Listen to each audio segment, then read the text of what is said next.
super easy to fall into complaint mode. But in my head, sometimes I do it out loud. I just took a moment to be grateful. We got food and it was hot and I didn't have to cook it. Right. So that's a good example of just playing the gratitude game and digging out a positive out of what could be a negative.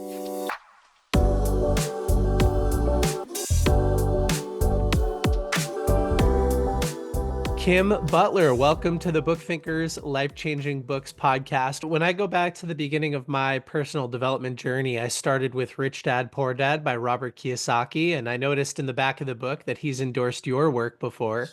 And that book just taught me that the traditional public education system fails most people because it doesn't teach personal finance. And the reason we started with that conversation is because I had showed you that, yeah, I have a little bit more room to grow, I think, in that area of life. But I know more than maybe the average person does because I've invested in books like yours and books like his. And I think that reading is such a fantastic way to learn. And isn't it awesome that today we have audibles so that if somebody really struggles with learning, they can still consume those amazing books and get the actual, in many cases, author speaking into their brain. In fact, I don't know if you have heard this. I'm trying to think where the source is of this statistic, but it is that individuals have a closer relationship with people that they listen to their podcasts of than people that they watch YouTubes of. Now we know that many podcasts are on YouTube as well, but the reason is because they're literally in their ears, right? They're with headphones on. And so that connection, that human connection, which we're well aware of, we're missing a bit of in today's world, is actually closer with a podcaster. Ah, that's fascinating. I would have thought it was the other way around Me because too. I've learned that when consuming books, that 80% of the input to our brains is visual. And so by default, if you're reading, you have a better chance at retaining. And so I would have thought if you're watching, you have a better chance at forming a relationship than just listening. But I'll have to dig that up and understand a little bit more about why. Yeah, well, it is super fun since we're showing books on the screen here. This particular book is on Audibles with an AI voice. Oh, cool. And Audibles, the proper company, just opened the door for that to happen literally about a month ago. So prior to that, as I'm sure you're well aware, Audibles would not let you have an AI read book on their system. Like it wasn't allowed. And they opened up a little beta window, which I'm so grateful I was able to access. In fact, my podcast co-host found out about it for me. And so podcasting, book reading, right, in Audibles, we were able to get in that beta. And so we picked voice number 8, like literally that's what they called it. And so this book is read by voice number 8 in the Audible's AI system. And you and I both know what's coming soon. And that's where the Audibles will let our own AIs read the books. And I'm super, very much looking forward to that. Yeah, well, that's very cool. We will put a link in the show notes of your book on Audible so people can click through, check that out, listen to an audio sample, and hear what voice number 8 actually sounds like. That's really cool. So Kim, let's go way back to the beginning. You're the author of how many books now? 11? Yes. 11 books now. What was the first book that you decided to write and why? It is called Live Your Life Insurance. And I wrote it because I have lots of clients that have purchased whole life insurance, which is an asset, and term insurance, which is an expense. Thanks to Tom Wheelwright for that one. And they don't remember how that asset works. So I took a little, yes, I understand. I took a little FAQ, right? And this is, I want to say about the late 1990s. So it's before the internet exists. So maybe mid 1990s. I took a little FAQ and I spread it out on the carpet floor. I don't know why I wasn't using a table, but I have an image of this, right? And I organized the book, and it's a tiny little book, and I put it together. And the company that Amazon now owns, called Create Space, published it. And so Amazon has this whole self-publishing platform. Well, that didn't used to exist, but Create Space was brand new. So that book came together right at about the time the internet launched, which is right around when Kiyosaki's first book came out too. His first book, self-published and not on the internet. That Live Your Life Insurance book was specifically written for my clients. I hadn't intended it at all to be something out in the public for others to benefit from. What's the process like today to have a book go live compared to back then? I mean, I imagine it's just so wildly different. Yes. I literally think if you and I wanted to, by 5 o'clock tonight, we could have a book on Amazon. There would be like a couple week, delay while they went through their system, but it is incredibly fast, so beneficial. Everybody that has that, I think I'll write a book someday in the back of their head, should absolutely, positively write a book. And I've helped my daughter when she was I want to say 10th or 11th grader. She's got a book on Amazon. I had a little roommate for a while. I lived in 2 states, long family thing that's irrelevant. But I had I want to say she was about 70 years old. And I helped her write a book. I think it's called something like My 5 Husbands, because she was married 5 different times. I think that's still on Amazon. I mean, the capability today is amazing and fast. It really is, which means that there are more books entering the space every single day. And so it's harder to differentiate each new book that you put out. So tell us what's unique about Busting the Scarcity Mindset. Why did you decide that there was a need for you to write about this subject? Well, in some ways, I wish it had been the first book that I wrote. Oh, really? Yes. However, as a late 50-year-old business owner and woman and mom and professional person out in the world, I have a lot more wisdom to share around busting the scarcity mindset than I did when I was in my early 20s.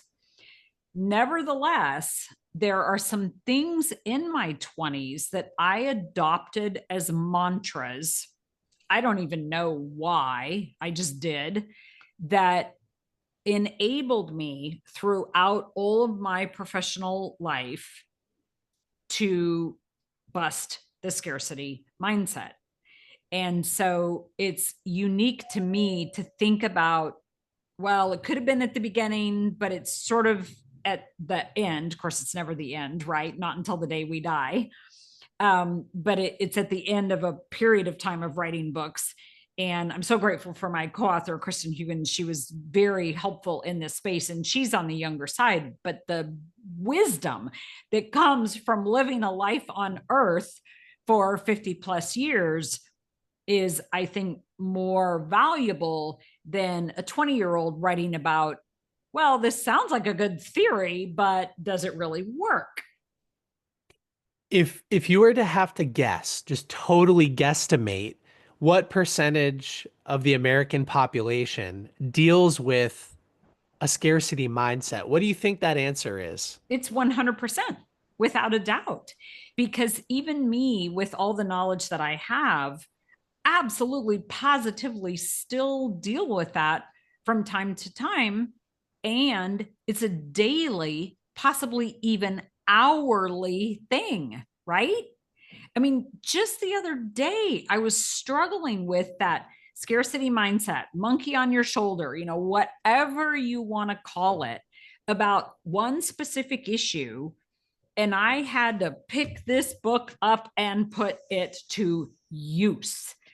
And so it's over and over and over. And the question to me isn't whether you are dealing with the scarcity mindset. Now, clearly, some people deal with it more than others, but it's what do you do about it when it shows up? Because it is literally a daily or sometimes even hourly thing that can show up.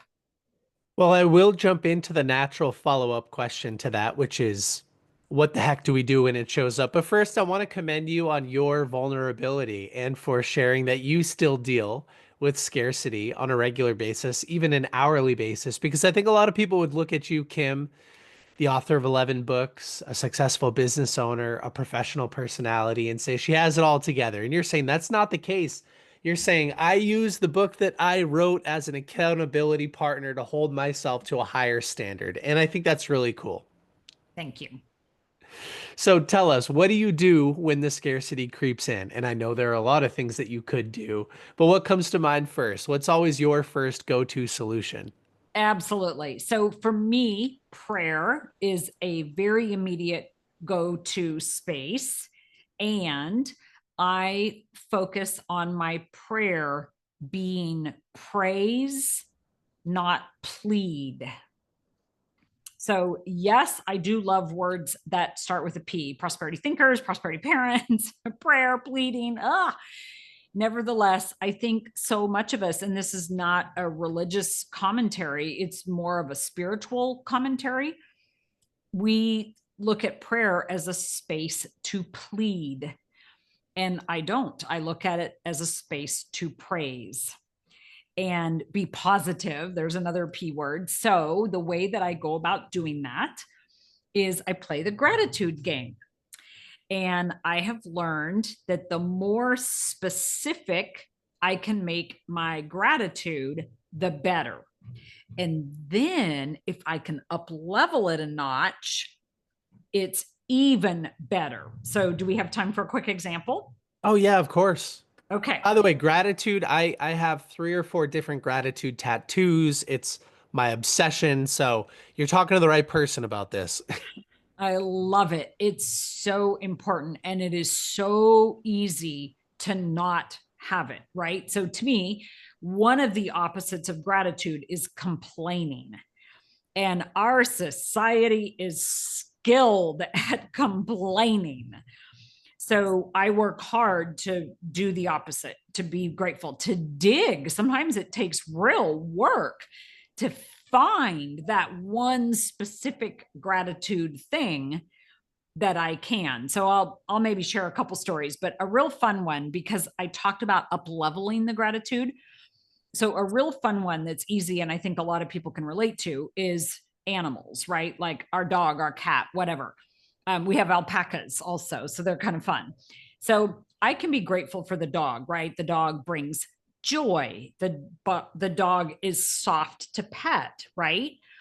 Well, those two things, the soft to pet is obviously a material value that the dog brings. The joy or the love is the spiritual value or the inspirational element of the dog. And so as I'm looking for things to be grateful for, so here's an example from last night. We live way out in the country. So when we go to town, it's kind of a big deal. So we go to town, we have to pick some stuff up, and we decide to grab a drive-through dinner at a restaurant, and we pull up, right, order the food, and the girl's like with it. Like her brain is on, her batteries are included, and she's doing her thing. How cool is that? Because we all know we can drive up and have somebody that's really the opposite of that. So we are grateful. And then we get the food and there's some mistakes, right? So super easy to fall into complaint mode. But in my head, I try not to be overly obnoxious about this because in a family situation, it can get a little much. So in this case, in my head, sometimes I do it out loud. I just took a moment to be grateful. We got food and it was hot and I didn't have to cook it. Right. So that's a good example of just playing the gratitude game and digging out a positive out of what could be a negative. Yeah, it's focusing on what you have instead of what you lack. It's focusing on the fact that you have the hot food, not the mistakes that may have been made in preparing it. And for anybody watching the video version of the podcast, thankfully for the audio version, I was muted, but I just blew my nose because I have a little bit of a cold today. And I could focus on the cold and I could think, ugh, I can't believe I have it. But it reminds me of the times that I'm not under the weather. And I have so much gratitude for the fact that my systems are working well and I'm dealing, the inflammation is my body healing itself. And same kind of thing. Instead of focusing on what I lack, I'm focusing on what I have, which is a body that's doing its job. Yeah. And that you work from home so that you don't have to deal with that extra element. I mean, you can really pile on the elements of that gratitude game. And sometimes I'll challenge myself, like come up with 20 things Mm. about the one instance, right? Or make a list. Sometimes you asked for some examples earlier. Sometimes I'll force myself to write them down because, and not keyboard, right? That's valuable too. But there's neuroscience that shows today that when we're physically handwriting something, we can get even better results. And then one last thing that I will often turn to as well is even more physicalness. So, like affecting my physiology. And that could include literally standing up and doing jumping jacks, or I sit on a stool, kind of like a bouncy ball. I won't do it because it gets obnoxious in the video, but I can literally bounce on the chair slash stool that I sit on. Sometimes that's all it takes is to shift the physiology, to then shift the mental space, to then shift your voice and the capability that you're bringing to the table. And one of my favorite takeaways from your book, and I talked about this online, is the idea that what you appreciate appreciates. And so by focusing on it, it will grow and take over a bigger space inside of your beautiful brain. I have a couple of things that I'll share with you related to gratitude, and these are useful to the audience as well. Number one is that when I first got into the personal development space, I read a couple of books that focused on gratitude. And so I started to journal 3 things that I was grateful for on a daily basis. And just like you highlighted, I would write those down. It had such a profound impact on my life. It had such a profound impact on my life that I got the numbers 1, 2, and 3 tattooed on my wrist so that I would see these all the time. Now, of course, today I'm wearing a watch and it's covering up the tattoo, but I would see these all the time and it would help me refocus on gratitude. Now at Book Thinkers, we have a team of 10 behind the scenes, and every day the team has the ability to write 3 things they're grateful for or more inside of our gratitude channel in Slack. And so it's part of my daily routine to share what I'm grateful for and then to read what my team is grateful for, which is such a fun activity. And I could go on and on and on about the different ways that we've incorporated gratitude into our lives. But tell us a little bit more about how gratitude is the antithesis of scarcity. Absolutely. So you've done some work with the Dan Sullivan and Ben Hardy books, Who Not How, Yes. etc. So I started Strategic Coach with Dan Sullivan about 30 years ago. I Oh, think it was, wow. yeah, 1994 actually. And I learned from Dan something called a positive focus. So it's essentially what you just said. And so our team meetings, and we have 10 as well, that's fun, start with what we call a positive focus. And it's one personal, one business. So it's very interesting when we get a new member on our team, and we have a fairly experienced team, so we don't get new members very often, how easy I hear them bring in scarcity while they're trying to do the positive focus. Oh, wow. That's funny. And it's scarcity's little way, right? So whether you want to call it scarcity thinking or the devil or, that monkey on your shoulder or that little voice in your head, it is its way to try to worm itself in to our environment, first into our heads, of course, and then, as you've indicated, sometimes literally into our physical selves. And so the positive focus, which is, again, we do it every meeting starts with one personal, one business, go fast, be specific. I try to encourage people to keep it to a sentence. And it absolutely, positively does not allow room for the kind of thing that us human beings are just defaulting to. So, an example, I love your shirt. Ah, this old ratty thing, right? How about thank you? But us human beings often default to the complaining or the scarcity space. And it just takes a new habit. And I love that you've got a reminder of how important that habit is. And there are examples in the book, the one that you talked about earlier with the focus wheel that I have, which lists out faith and freedom and finance and some other things that you can give yourself a score with. Any mnemonic device, any habitual help. Have you read BJ Fogg's Tiny Habits book? I have not. I've read almost every other book on habits, but I haven't read that one. Well, I think it's maybe 2, 3 years old. I'm sure a lot of them share the same idea, which is tying one habit to another. It's just habit that we're in. We're in the habit of a scarcity mindset. And so we must develop, I think the easiest way is to develop new habits that then push those quote bad habits off the table. So think about your kids, right? Like yours isn't old enough to run yet, but what do all kids want to do around a swimming pool? They want to run. So as adults, what do we say? Stop Don't running. run, right? Or stop running. Well, the kid just hears the run word. They don't hear the stop word or the don't word.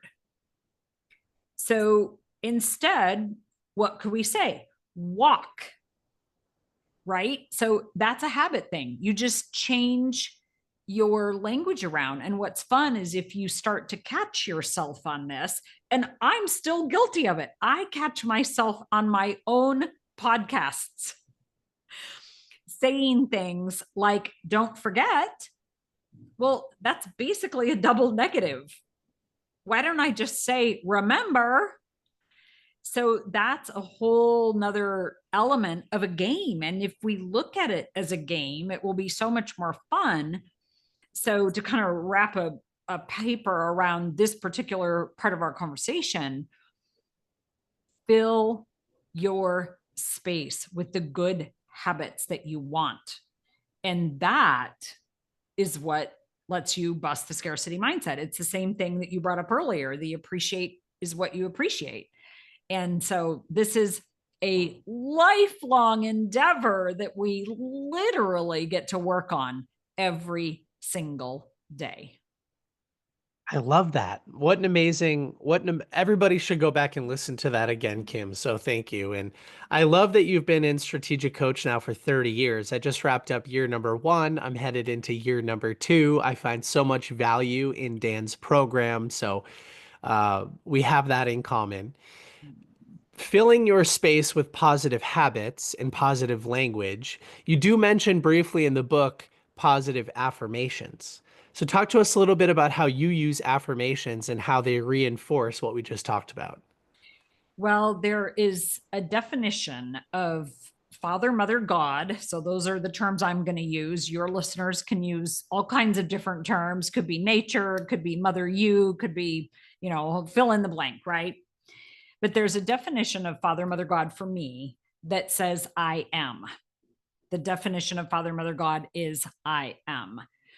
And so that means that starting a sentence with I am, like think of it like a capital I, right? Not because the English language starts sentences that way, but as a representation of Father, Mother, God, brings that into the discussion.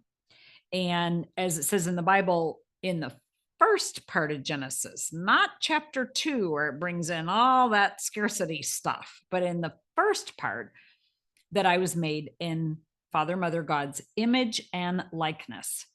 And so I am scared is not a Father, Mother, God thing. Father, Mother, God is not scared. So I'll use that space around affirmations to switch the language up, right? So I am at peace. I am confident. I am capable. Like, what opposite words can I find when that other scarcity word comes up? Or I don't know what to do. Well, I am is full of love. I am listens. Not good English, but you get my point. And so with that, I know that I will figure out what to do, because my goal includes love. And I mean like a capital L, not human love, but the ability to love on the human race and provide good, utilizing the talents that Father, Mother, God gave me.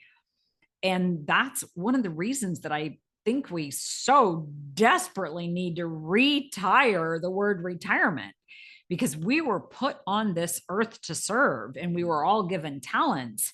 My sister Tammy Brannon, she has an awesome quote that she got off a Chinese fortune cookie, actually, I think. And it says, when you were born, a problem was solved.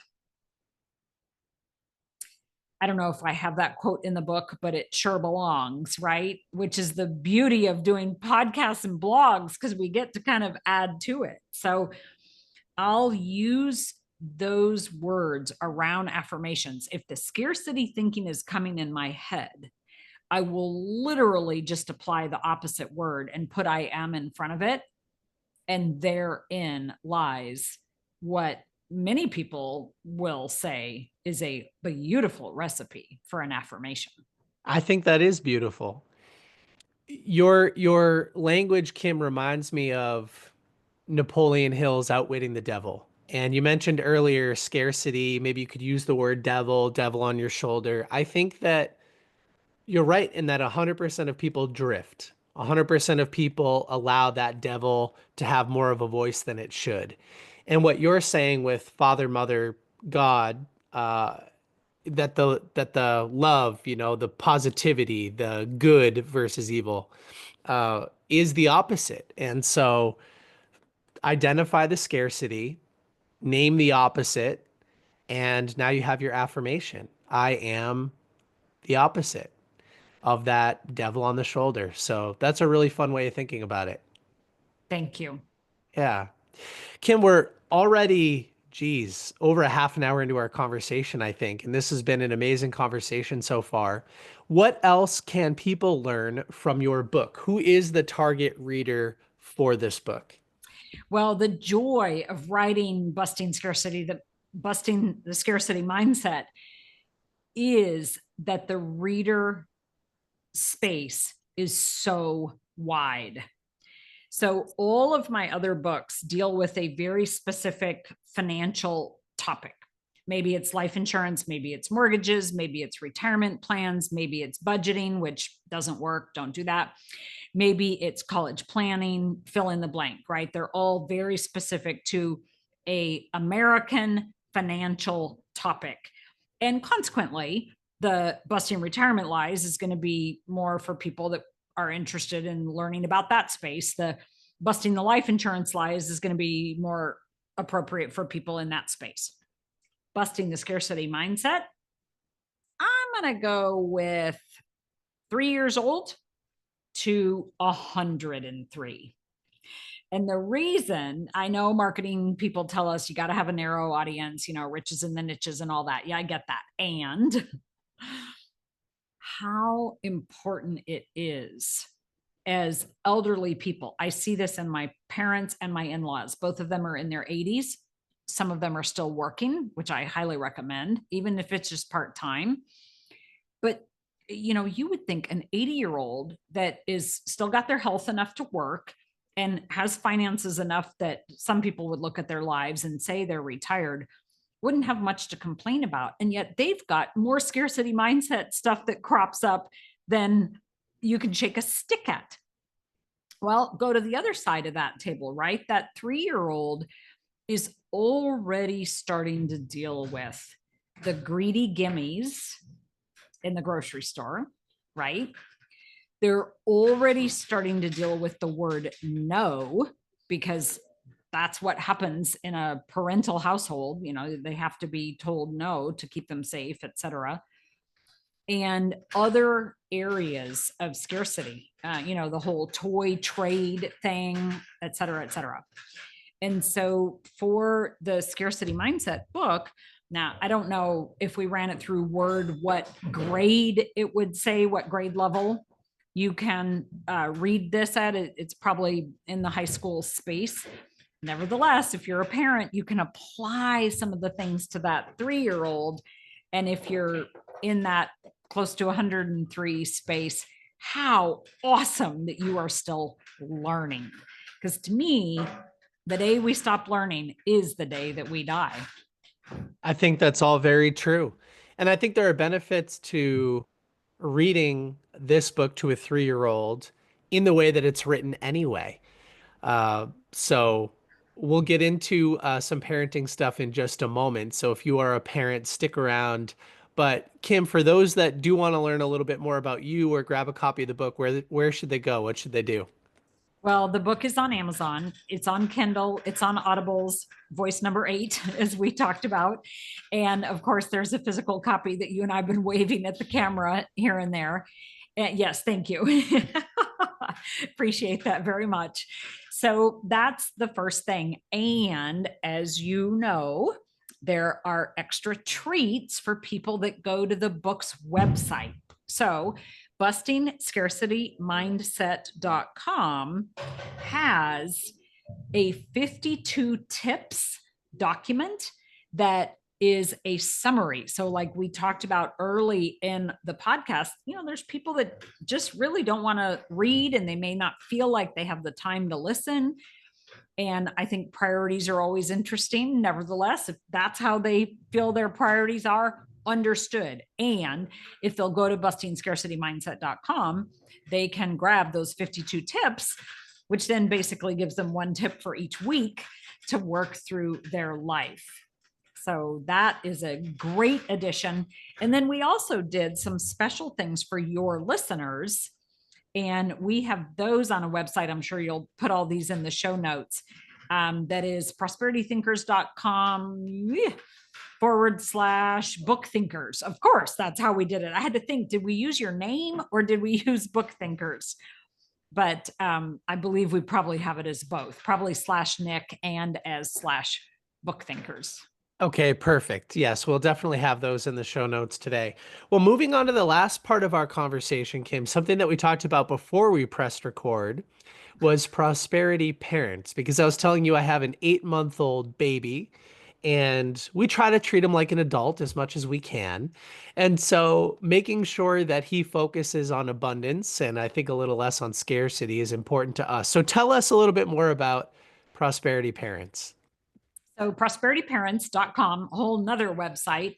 Again, yes, love all words that start with P like Paul, or in this case, P like parents, is a community for parents that are, or grandparents that are dealing with children literally like from age 1 up to age 30, because we have a lot of children, right? Adult children that are still needing financial competency. So financial competency, because you can't homework money, is what we teach in the prosperity parents space. And there's 2 specific things that I want to share with you. The first is ditch the idea of chores and allowance. Ditch them. They are both associated with family fights, socialism, and a space that your family does not want for financial competency. And interestingly enough, since financial literacy is commentary that gets used a lot these days, a lot of financial literacy spaces talk about chores and allowance. And I categorically, and again, this is the value of living on earth for a while, disagree with creating chores and allowance. It is detrimental to children. So what do you do instead? You work with the 3 E's. So the first is expectations, right? Even a 1 to 2-year-old child can have 1 or 2 expectations that are part of them living in the home, the family home that has things that have to happen, such as brushing teeth, such as being clean, like washing our hands or something like that, right? So those are expectations. So that's the first E. Then the second E is the ability to earn, EARN. So this is what we call gigs.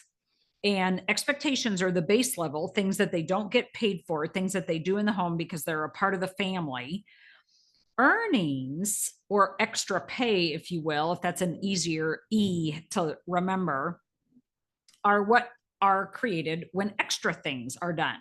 So again, even at those young ages, unloading the dishwasher, right? It's like right down there at their level. Or maybe it's loading the dishwasher, little things like that. Now, as a teenager, unloading and loading the dishwasher would shift from an extra pay to an expectation, right? So as your child gets older, you have more and more expectations of what is a part of them being in the home. But this opportunity then to earn or have extra pay is where the capability exists for doing things over and above the expectation. All right.